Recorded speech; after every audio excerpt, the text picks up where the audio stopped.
les internautes maa ngi leen di ziar di leen wax nag à chaque fois ñoo ngi ñëw rek di essayer d'être plus positif que d'habitude quoi.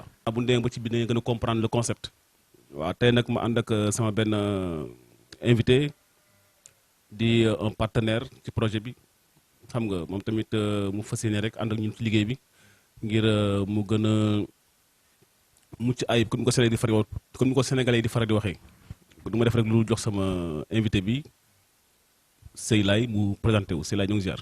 ñu ngi la ko delloo grand lage baada naouzu billahi mina sheytaani rajim bismillahi rahmaani rahim donc ñu ngi lay remercier encore ci initiative bu rafet bii ngay am tout le temps di jox jeunesse bi occasion bu ñu mën a waxee li nga xamante ne moo nekk ci ñoom ak actualité bi nga xamante ne mooy am ci biir dëkk bi parce que je me dis que on a vraiment besoin de cela donc encore une fois ñu li la remercier te di la ñaanal nag Kocc Barma Events bi yàlla sunu borom yëkkati ko ba ca kaw a kaw a kaw yaa xam li nga ci bëgg yàlla sunu borom defal la ko te xam ne sunu yëf la ñun ñëpp donc n'hésitez pas tous les jeunes yi nga xamante ne am ngeen lu ngeen war a wax bëgg ngeen wax dara n'hésitez pas à contacter Grand El Hadj parce que vraiment nit ku baax la te suñu génération rek moo ko intéressé donc yëfu ñëpp la ñëpp ngi ci biir donc alhamdulilah merci encore une fois kon bokk ñoo déggandoo Seylaye suñu yóbbu am na solo macha allah donc duñ def lu dul sant yàlla rek jullu ci yonent bi di ñaanal di sant Cheikh Khadim di ñaanal ki nga xam ne mooy Sëriñ Mountakha Bassirou Mbacké suñu borom yàggal ko fi lool te mu eggale ay yéeneem ci liggéey bi nga xam ne moom lay liggéey ci yoonu l'islam bi ak képp kuy kilifa diine ak kilifa aada yi ñoo ngi noddu d'habitude noddu jot na waaw duñ def lu rek déglu noddu bi après ñu eggale suñu émission incha allah donc du ñaan rek suñu borom nangu ñaan yi eggale suñu mbébét ak suñu yéene ci la jeunesse sénégalaise ak lépp li nga xam ne moom mooy suñu réew Sénégal nga xam ne moo doon am ñu dara lu la Sénégal tey nag ñu waree waxtaan nag ci ay points d'accord d'après bu ñu jógee ci esclavage est-ce que mën nga ñëw un peu ñoo def un petit rappel à la jeunesse pour ñu rafraîchir la mémoire ñu xam ni am na fu ñu jaar ñun ak nit ñuy weex ñi def ñoo ci benn rappel bu ndaw rek donc li ma ci mën a wax rek mooy que ne nit ku ñuul yàlla yàgg na koo sagal ci àdduna yàgg nañoo jox ndam mais malheureusement xëy na suñu borom moo tracé ni àddunaam xëy na ñun mënuñu dem sans tubaab yi ñoom aussi mënuñu dem sans ñoom donc ce qui veut dire que tey lu mel ni le cas de mën nañ citer ku mel ni Thomas Sankara c'est un révolutionnaire boo xamante ne référence la te depuis mu dee ba léegi turam mu ngi gën a law ci àdduna ndax li nga xamante ne moom la fi bàyyi bañkat lañu lu mel ni Nkrumah Kuma et cetera on peut citer tant parmi d'autres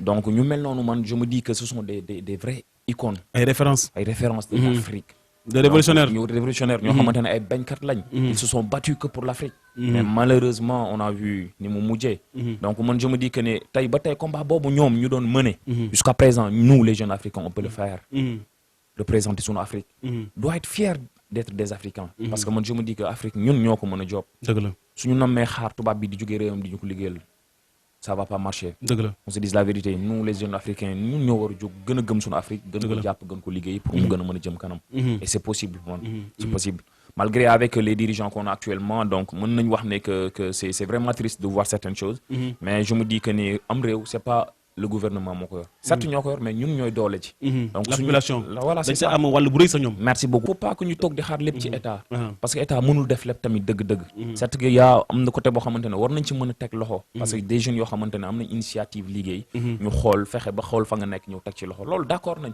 mais su fekkee defu ko tamit il faut pas que ñu rester dans son coin naan état il faut pas qu'on soit trop dépendant de l'État il faut comme lii nga def ni dama koy rafetlu frère te y en a tant parmi d'autres jeunes yoo xam ne ñu ngi ci biir réew mi te def nañ lu ni mel jugal seen bopp bañ a xaar kenn doyloo suñu borom liggéey ba yàlla fekk la ci parce que ku nekk la nga nekk yaa ko mën a suuxat donc il faut pas que ñu rester bras croisés nekk suñu coin di xaar état tout le temps non il faut ñu jóg ñu jaayante ko donc je pense que yow initiative bi nga def noonu encore dama koy rafetlu bu baax a baax. ok merci Seylaye donc comme ni ko waxee rek donc nekk na loo xam ni ça concerne tout le monde ah Sénégalais bi la concerné ku nekk war nga mën a andi sa grain de sel def ko ci table bi ñëpp jëriñoo ko donc dafa am loo xam ne dund nañ ko ñun les Africains yi dund nañ esclavage dund nañ colonisation ba léegi colonisation jugu fii on se dit indépendant mais je ne pense pas que on est indépendant on est toujours dépendant parce que y a la monnaie CFA y a les grandes surfaces yaa xam nga les grandes firmes internationales maanaam lépp loo xam ne rek on le consomme ça vient d'ici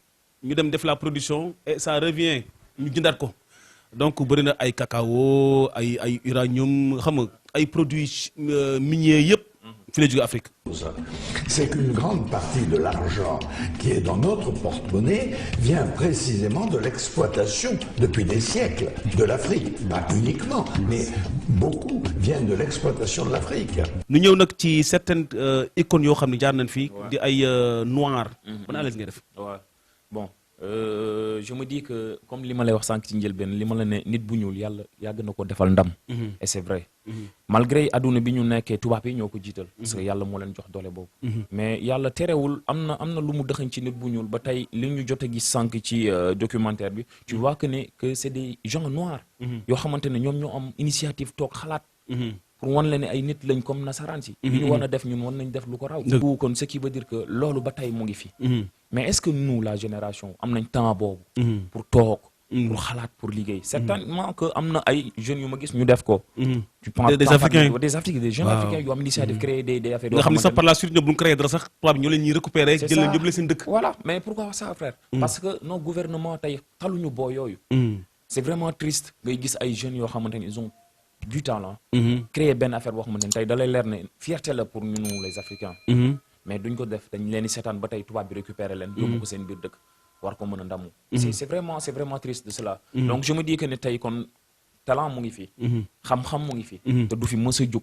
mais c'est juste que ne on n'a pas assez de moyens pour gars yi tàllal ñu loxo. récemment je l'ai vu dans une chaîne télévisée fii au Sénégal yàggul. mais ay jeunes yoo xamante ne dafa créer benn oto boo xamante ne dafay daw. mais c'était une fierté. nga gis lu ni mel. mais après fan lay mujjee. il y a un certain Balla Ndiaye. Voilà, peut-être c'est pas lui. Peut-être donc je l'ai vu récemment dans une chaîne TV fii yàggul mais c'est une fierté nga gis lu ni mel. mais après tu te poses la question après fan lay mujjee. est-ce que après gars yi dinañ ci teg loxo pour mu war a mën a pourtant booy bi def créer oto bu ndaw war na mën a créer oto bu mag.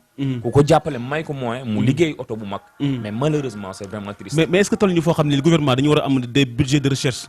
maanaam budget yoo xam ni day concerner la science wala la technologie. parce que gis naa ne parfois maa ngi doon demander question benn jeune.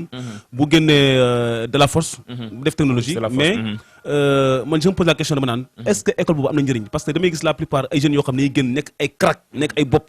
am na certains yoo xam ne sax daje na ak ñoom ba def ay question réponse ak ñoom. xam naa bientôt na nga créé benn émission boo xam ni ñoom laa koy seqal. donc ñu wax may affaire yu grave yoo xam ni. la plupart de ces élèves là. dañuy dem à l'extérieur pour terminer leur carrière foofu.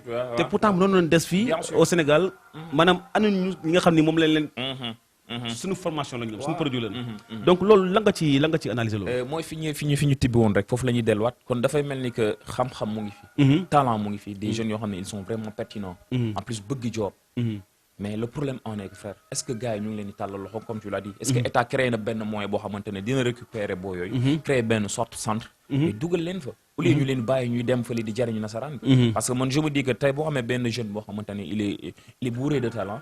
nga war koo téye sa réew. mu war a mën a jariñ sa réew. nga bàyyi kook nasaraan bi mu jël ko mais la mu soxla ci moom lay récupérer. dëgg la après su paree dootul jariñ sunu réew. dëgg la et loolu am ñàkk la pour man. non dinañ ñëw sax ci benn élément boo xam ni.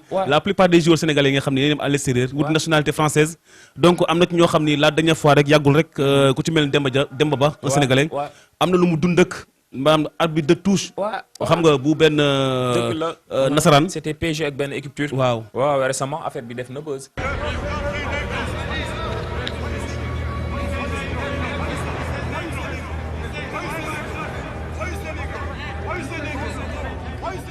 La presse du pays enfonce le clou.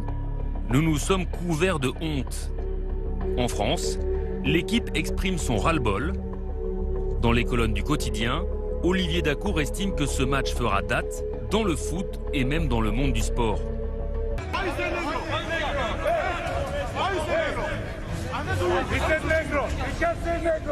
et li nga wax foofu tout à l'heure récemment j'ai des amis yoo xam ne dañuy football. mais dañu génn à l'extérieur. mais des fois dañuy dem ba foofu mais dañuy jël nationalité. mais ils ont raison frère. mais est-ce que bi nga nekkee fii di galérer sam réew may na la chance pour nga mën a génn. est-ce que li nga soxla dëgg-dëgg bi nga nekkee bitim réew gars yi tàllal nañ la loxo pour mën la jàppale. dañ ko def. kon la may posé Sénégalais yi ñu bëri ñu dem ci bari immigré quoi. bien sûr. donc dem servir benn nation au lieu seen parce que chance bi nga war a am sa réew jox la ko mais joxu la ko. on se dise la vérité. ñaata jeunes talent ñoo fi dee. ay jeunes peintres ay jeunes artistes et cetera yoo xam ne talent kese lañ. mais da nga leen di xool nga xam ne ñii su ci état tegoon loxo. ñu encadré leen dugal leen ci yenn centre formation yi frère ils pourraient devenir des gens yoo xamante ne. centre de formation yi ñu teg foofu tànk dama bëggoon ñëw ci benn élément rek ñu visionné ko ensemble. donc avec les internautes yi nga xam ne ñooy xool seen chaîne télévision Kocc Barma Events. donc ñu xool pour vous appuyer pour vous prouver ni que li ñuy wax c'est des réalités. wala leen les afro-africains yi nga xam ne ñoo def des innovations yoo xam ni mosoo ko dégg dans l'histoire de l'éducation des pays africains. mosoo ko dégg ci benn école. L'artiste guadeloupéen Ivan Voice de l'association Archive rend hommage aux inventeurs noirs oubliés. Tout l'apport des Africains américains ou Africains caribéens pour l'évolution du monde au 19e et 20e siècle, on a constaté qu'en France, dans les programmes scolaires, dans les livres scolaires, il n'y avait absolument rien qui pouvait s'y rapporter. Alors c'est à partir de là qu'on a constaté qu'il y avait quand même quelque chose qui n'allait pas et que lorsqu'on a été justement en lien avec des sites américains et des frères des États-Unis qui justement renferment un paquet d'informations, un foisonnement de personnages, inventeurs et savants noirs qui ont breveté justement beaucoup d'inventions que nous utilisons au quotidien. Du reste, le micro que nous parlons, on ne sait pas avec lequel nous parlons que c'est un noir qui l'a inventé, par exemple. Donc, il a fallu donc faire tout un travail donc de traduction, de biographie de ces inventeurs. Créer un site internet, puisque avant, il y a quelques années, quand on tapait inventeur et savant noir, il n'y avait aucune information. parce que intéressé wu quoi. Ah ouais, c'est vrai, t'as raison. donc loolu pour confirmer rek dañuy dem ci benn élément ñu visionné ko ensemble après ñu rewaat ci plateau bi inchallah bu neexee yàlla. Pourtant, beaucoup d'entre eux sont à l'origine ou ont participé à des découvertes scientifiques et techniques fondamentales. Thomas Raguet et Jacques Imbert. Lorsque l'on parle de l'inventeur de l'ampoule, on fait le plus souvent allusion à Thomas Edison. Pourtant, cette trouvaille n'aurait pas vu le jour sans cet homme, Howard Lewis Latimer, un noir américain né à Chelsea, un fils d'esclave qui en 1882 découvre le filament de carbone. Associé à Edison, Latimer contribua à la réalisation de l'ampoule que nous connaissons aujourd'hui. À cette époque, le monde scientifique n'était pas tout blanc. L'interrupteur de lumière que tout le monde a chez soi a été inventé donc par un monsieur qui s'appelle Granville Théoud. On peut parler aussi de l'invention du feu tricolore qui a été inventé par Garrett Morgan. On peut prendre aussi Charles Drouot qui est le père de la transfusion sanguine. Et pourtant il faut savoir qu'il n'a jamais pu enseigner à une école, dans une école où il y avait des blancs. Dans l'histoire des génies de la science, celle des inventeurs noirs demeure un sujet tabou dans nos livres d'école. Une réalité qui fait bondir Barsha Bauer, producteur d'un documentaire sur ces savants volontairement oubliés par les historiens. Ce désavantage est inadmissible dans notre société, qu'on privilégie une communauté scientifique par rapport à une autre communauté qui n'a pas forcément la même histoire et qui a fait des inventions qui sont marquantes pour notre société et qu'il faut les faire connaître. La démarche aujourd'hui doit être une démarche scientifique. Parce que de toute façon, il n'y a pas de race supérieure et de race inférieure. Quand vous mettez sur les murs d'un établissement scolaire que tous les plus grands hommes de l'histoire de l'humanité sont tous blancs, vous avez agressé l'intelligence de l'arabe, vous avez agressé l'intelligence du chinois, vous avez agressé l'intelligence du noir.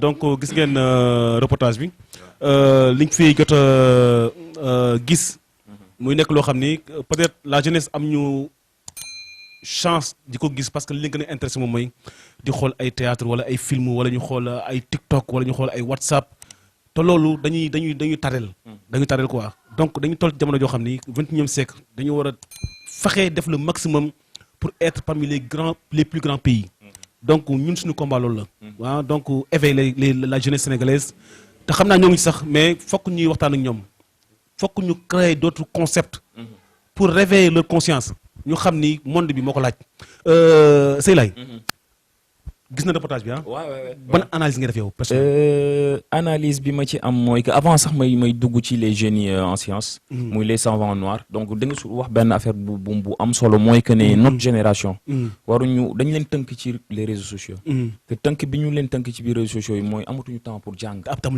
amul njëriñ frère benn duñ talatuñ waxtu julli ñaar amatuñ temps dugg Google pour def recherche mais franchement gis nga c'est une école waaye l'internet c'est une école lu ci waaye bëgg xam da nga ko ci xam choix lay nekk yow yaay jël nga bëgg topp caaxaan wala soit nga bëgg ut ci xam-xam. mais de nos jours je me dis que tubaab bi nee nañ dafa créer internet pour yàq.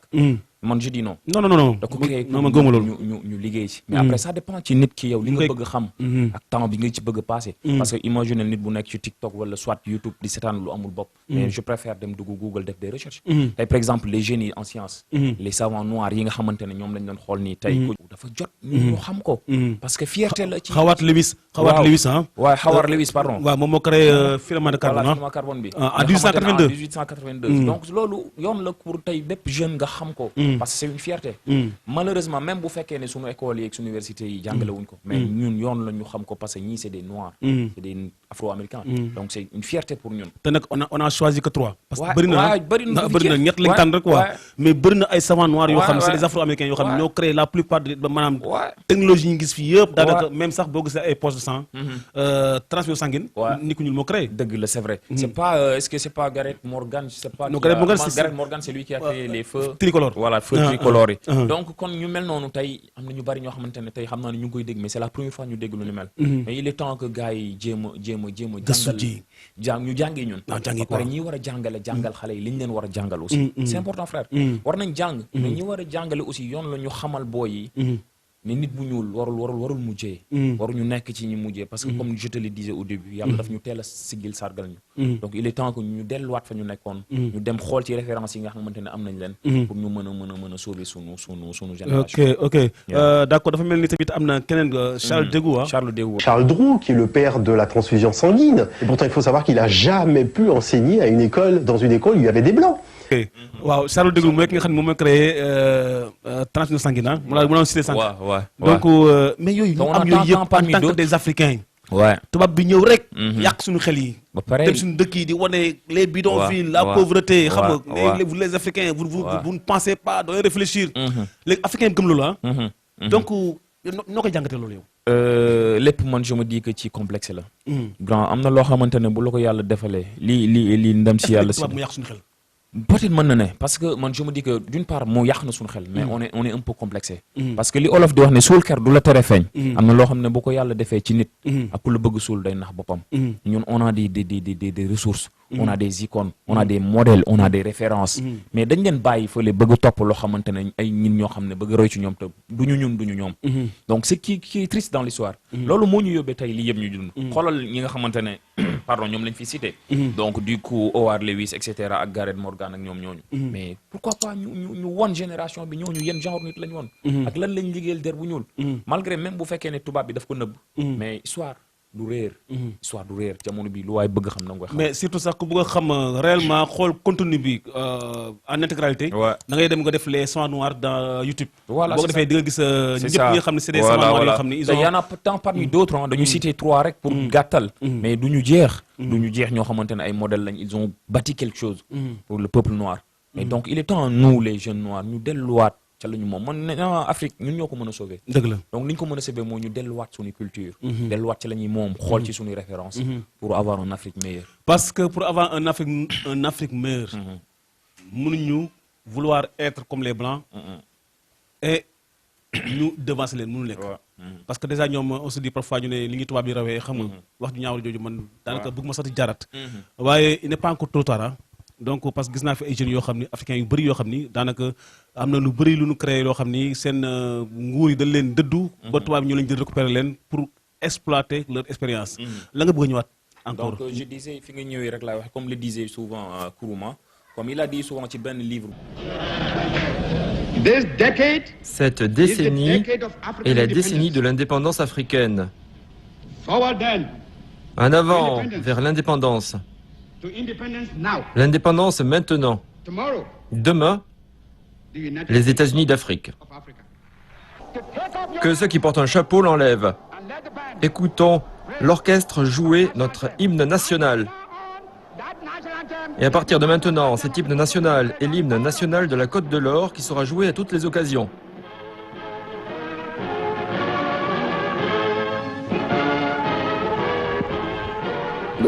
L'ambiance était électrique. Tout le monde voyait l'aube de nouveaux jours.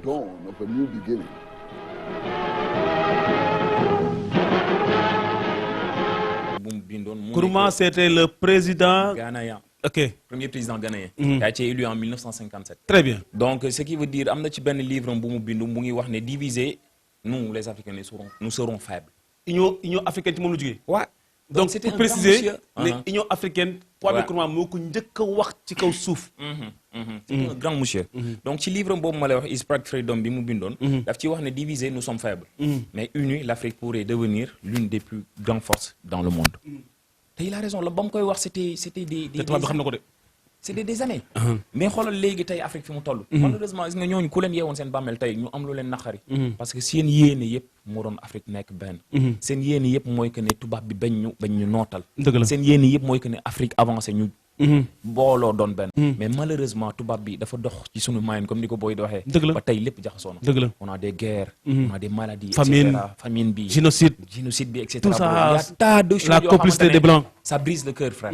ça brise nos cœurs. et ñun ñoo ko nangu. ñun ñoo ko nangu parce que ñun ñoo nangu tubaab bi diviser ñu. donc c'est vraiment triste qu'on a des modèles yi ñuy wax nii ay Nkrumah ay Thomas Sankara et cetera du ñu fi jeex. te li gën a grave moom mooy chaque président tué. dañuy xool ki la gën a jege. waaw mu def. le coup d'état. après ñu jël sa place. teg ko fa après bu boobaa nag suñ ko fa tegee moom ci seeni waaw lay wëy. très bien. bu boobaa moom ñoom ñoo koy commandé. moom mooy def selon li nga xamante ne ñoo ko fa teg. waaw xam nga rappeler les internautes rek. ñun waxuñu de. c'est l'histoire qui parle. La vision en faveur des États-Unis d'Afrique est toujours d'actualité. La réalité, c'est qu'il n'est pas resté. Madiba est parti. Nkrumah est parti. Sékou Touré est parti. Samora Machel est parti. Nasser, en Égypte, est parti. Telle est notre réalité.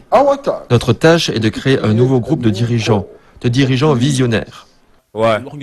C'est l'histoire qui parle. On ne fait raconter. donc suñu jeune rakk yi parce que li ñuy wax rek ku yeewul ba jamono bi dootoo yeewu. donc ñun mënuñu fi wax lu kenn waxul. xamuñu dara it mais selon li nga wax rek li histoire wax rek la ñuy def. teg ko fi parce que Kocc Barma TV loolu mooy yéeneem. génération bi nga xamante ne ñu ngi tout le temps sur les réseaux sociaux. ñuy xool di jàng pour ñu éveiller wu. parce que suñu génération ñun serons l'avenir de ce pays. donc il est temps qu'on ñu yeewu. là pour wan la ne que. Kwame Nkrumah y a Lumumba du Zaïre. qui a été tué parce que bañkat la woon parce que tubaab bi ñëwoon na les Belges ñëwoon na di exploiter leur ressource au Katanga bi nga xam ne ngi si nekk au sud-est du Zaïre. fa xam fa la minier yëpp nekk. fa la pétrole bi nekk. fa la or yi nekk jamaa yi fa la nekk. uranium yi fa la nekk lépp fa la nekk quoi. te li nga wax sànq daf ci am solo bu ñu lay coup d'état dañuy jaar ci ki la gën a jege. waaw pour daaneel la. une fois que ñu daaneel la nag te ñi ñuy daaneel ñëpp ñi ñu coup d'état yëpp boo seetloo ñoom ñëpp ñoo bokkoon benn rêve. benn combat panafricaniste. yoo xam ne dañu gëm Afrique. dañu gëm Afrique uniru. léegi ñoom Afrique su uniroo noonu loolu du nekk seen avantage. parce que li ñu bëgg def duñ ko am boobaa duñu am koom. donc dañuy xool benn waay yoo xamante ne moom peut-être suñ ko corrompre teg ko fa après moom si seeni waaw lay wéy. dëgg la donc moo tax xam nga gis nga ni muy demee. tout le temps moo tax Afrique man je me dis que c'est triste. parce que pour ñu développer frère ce sera difficile. parce que pour nga développer am réew. il faut nga gëm am réew. pour nga développer am réew il faut nga gëm am réew. être un patriote. gëm xam. réew mooy dund nga ñëw taxaw mais malheureusement soo ko defee fii tey damay ragal nga mujjee fii ponkal yi mujjee. donc ay ñoom man je pense que gars yi loolu tax ñu ragal. loolu tax ñemewuñu xam. parce que maa ngi sant benn interview ak le président ivoirien. bi toogoon Ama Ouattara. nu mu tudd sax tur bi la fàtte encore waaye. Gbagbo bañkat la woon. Gbagbo dafa am noonu bañal tubaab yi. moo tubaab yi teg ko ay pression. le fait que moo tax ñu jël Ouattara teg ko fi. Ça me fait pitié pour l'Afrique. Donc, am na ay cause quoi. Que les Africains sachent. Et puis, il faut aimer son pays, il faut aimer l'Afrique. L'Afrique est une terre qui a subi tellement d'épreuves. Je ne sais pas si dans le monde, il y en a qui ont subi autant d'épreuves que nous. Les Juifs aussi ont subi beaucoup d'épreuves. Mais nous, les Noirs africains, tout le monde s'est assis chez nous. Esclaves de maison, esclaves de la traite négrière, colonisés, torturés culturellement, parlant les langues des autres. Tout ça, décolonisés. Mais nous, on a des grands combats à mener. Mais ça, si nous-mêmes, on ne prend pas les moyens, qu'on est toujours chez eux en train de mendier, et que les gens, même, tu vas mettre l'argent chez eux en achetant les bâtiments, et puis eux-mêmes, ils te dénoncent. Que voilà un voleur. Comment? Je vous amène l'argent, vous me dénoncez. Mais je vous amènerai rien. Ah oui, moi quand je vois des chefs d'État africains qui sont dénoncés en Europe parce qu'ils ont investi en Europe, ça me fait pitié pour l'Afrique. Il faut que ngeen dem sur l'internet ngeen def ay recherches pour ngeen comprendre l'histoire de l'Afrique, les causes, la moo tax l'Afrique est devenue un continent très très très pauvre alors que il fait partie des continents les plus riches du monde parce que lépp loo xam ni France am na ko actuellement nii ça vient de l'Afrique. Les 14 pays colonisés par la France. Donc alors waa da ngay ñëwaat ci beneen point ah. waaw donc li nga wax rek. moom la moom li Thomas Sankara doon wax nous devons accepter de vivre africain. micro waaw. li Thomas Sankara pardon doon wax que ne nous devons accepter de vivre africain. C'est la seule façon de vivre digne et de vivre libre. Sankara, ça sera ma dernière question. Pourquoi le Burkina Faso? Pourquoi avoir voulu changer le nom de la Haute-Volta? Oui, parce que Haute-Volta, cela ne voulait rien dire pour personne, en particulier pour nous, Burkinabés. Et c'est un nom qui ne nous renvoie qu'à un passé colonialiste.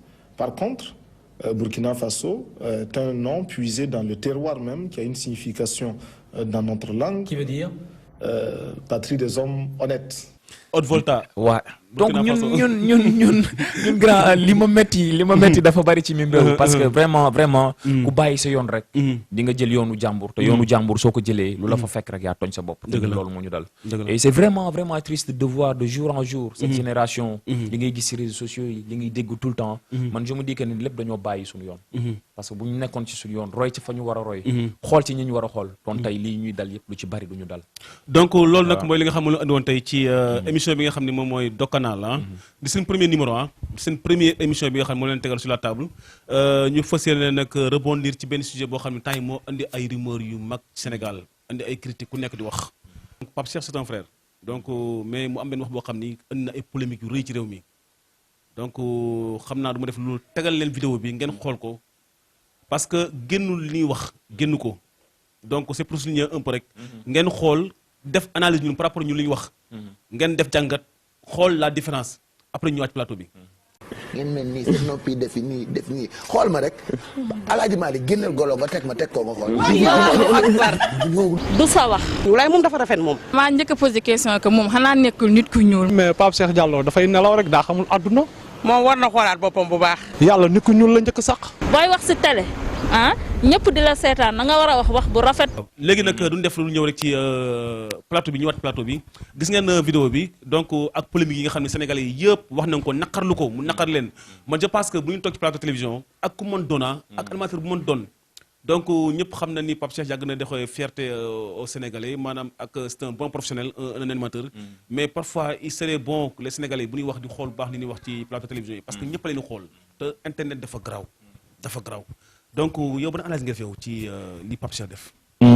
Bon avant tout reportage bi avant sax ma koy xool dama doon dégg rumeur bi parce que man j'ai pas de temps di xool ay détails sur les réseaux sociaux comme ni ma koy waxee rek su ma duggee loom fulu laay def soit lu yokk sama culture wala lu yokk sama diine bu dul loolu je passe à autre chose wala sama liggéey donc je me toog ak sama frère ndeysaan moom rasta la après bi mu gisee affaire bi mu metti ko mu koy wax ni mu koy waxee selon ma ne lii dinaa xool lan la Pape Cheikh wax après avant mooy xool dama lire commentaire yi xool la réaction des Sénégalais et j'ai vu que ne ñu ci bari dañu mer oui ils ont raison parce que gis nga nee na ku yàlla jox chance ngay toog di wax ay nit di la déglu frère war ngay wax war nga balaa ngay wax li tubaab naan il faut murmurer la langue 1000 fois avant de parler xëy na nag man du ma ko sànni xeer parce que kenn la koo xamante ne référence la ci jeunes sénégalais yi parce que xaw ma ko mais damay dégg des fois ci benn émission bu mu doon wax que ne moom day liggéey le matin télé su paree day dem rajo donc ce qui veut dire ñafekat la donc big respect à lui xaw ma ko xamuma ko mosuma ko gis mais big respect à lui ci liggéey bu rafet bi nga xamante ne moom lay def mais nit nag dafay juum parce que ku dul juum amul mais cette fois-ci il a dérapé parce que tamit doo toog sa télé ñu wër la ngay wax lu la neex. il faut savoir dire li nga xamante ne moom lañ soxla. surtout lu mel ni Demba Ba li mu kaas racisme mi nga xam ne ça fait des années et des années ci monde football bi mu ngi exister. les joueurs sont mobilisés. pour fexe nuñ ko dàqee. moom tey waroon na mën a wax leneen. loo xamante ne tey lu dul ay ñun ay golo la ñu ndural xëy na nag kaf la ko jàppee. mais kaf la boo xamante ne àgg na foo xamante ne Sénégalais yi c'est non je pose la question c'est vraiment triste. est-ce que Sénégalais est-ce que mën rogolo non respect à nous quoi. donc moi je me dis que loo xam ni tubaab moo koy wax. mu ngi naqari. ni ko ñun bu ko waxee kon nan lay def. waaw dañuy rey. dëgg la. donc moo tax Sénégalais yi ñu bëri interpellé nañu maanaam ci réaction boobu mu def ci télévision bi. xam ni télévision c'est quelque chose de sérieux. loo xam ni day wër àdduna. surtout internet surtout YouTube nga xam ni. c'est international. il faut faire très attention maanaam ci li nga xam ne moom la ñu faral di wax maanaam ci chaîne télévision yi. léegi nag Seylaye lan ngay tëjee yow. bon avant tout sax big respect à notre patriote Demba Ba. bi nga xamante ne c'est vraiment une fierté. big respect à toi bro. xamuñu la mais ni ñu lay déggee xam nañ ne nit bu am jom nga. nit bu bëgg Sénégal nga te nit bu am diine la. nit bu am diine le plus important. donc ñu ngi lay jaajëfal ci ni nga défendre nit bu ñuul. fierté la quoi fierté la voilà c'est une fierté franchement c'est une fierté parce que lu ni mel c'est la première fois ñu gis ko. donc ñu ngi lay ñaanal li nga bëgg yaa ko xam yàlla suñu borom defal la ko. donc li may dellu di tëjee rek mooy dañuy santaat suñu borom. alhamdulilah bu baax alhamdulilahi rabbil alamin alhamdulilah ala kulli haal. di la remercier encore une fois ci opportunité bi nga ñuy may ñun la génération. ñoo koy ànd yow. waaw c'est ça man ci biir la bokk maa ngi ci biir noonu la demee. donc mais dafa yombul en fait nit jox la micro tu vois pour nga tàllal nga wax parce que mooy li nga souligné sànq di ñu doon wax ci Pape Cheikh gis nga tàllal la micro taxul nga dàq fee wax. taxul nga ëpp fi xam-xam ndax xaw ma dara sama njàng soriwul. mais nit bu nekk rek am na loo xamante ne mu ngi ci yow. te war nga ko mën a wax. mais selon boo koy wax na nga xam na nga koy waxee. dëgg la ndax ñu la ëpp xam-xam. ñoo toog ñu ngi toog di la xool ñu la gën a xam li ngay wax ñu ngi toog di la wax. mais selon kenn ku ci ne rek am na yàlla nu mu la mayee ngay gisee les choses différemment. ba tax ku nekk war nga mën a génne li nekk ci yow. donc alhamdulilah ñu ngi santaat suñu borom comme ni ma koy waxee di sant sumay ñaari waajur ñi nga xam ne ñooy sumay sëriñ. donc di leen ñaanal gudd fan ak wér ba lépp lu ñu sendu ci ñun ñu am ko yow aussi maa ngi lay ñaanal gudd fan ak wér ko ci Barma TV comme je l'ai dit sunu yëf la donc yàlla yokk ko ba mu àgg foo xamante ne sax weesu na sa njort donc di remercier sénégalais yi ngeen xam ne lépp lu fi baax sunu borom azza wa jalla la lépp lu fi dëngit sunu matadi la donc alhamdulillah et merci à tous les ñi nga xamante ne ñu ngi seetaan sur Barma TV les internautes donc di leen remercier et n'hésitez pas à vous abonner sur cette chaîne parce que du sunu yëf seen yëf la donc ñun yéen lañ fi nekkal donc nous vous attendons vos réactions donc merci et à la prochaine fois. jërëjëf Seylaye ñoo ngi lay ziar di remercier maanaam di kontaan naan ci xam-xam bi nga xam ne moo nga fi génne tey lii nag muy premier numéro bi nga xam ne mooy Dokanal ah le premier numéro Dokanal danoon def ouverture rek ah def introduction pour faire comprendre aux Sénégalais lan mooy concept bi réellement donc di premier numéro bi fas yéene nañ ñëw nag yeneen concept maanaam dañu bëgg Sénégalais am aptitude documenté wu moo dañu créer ce concept là fokk les jeunes Sénégalais di dem ci net bi di ko utiliser autrement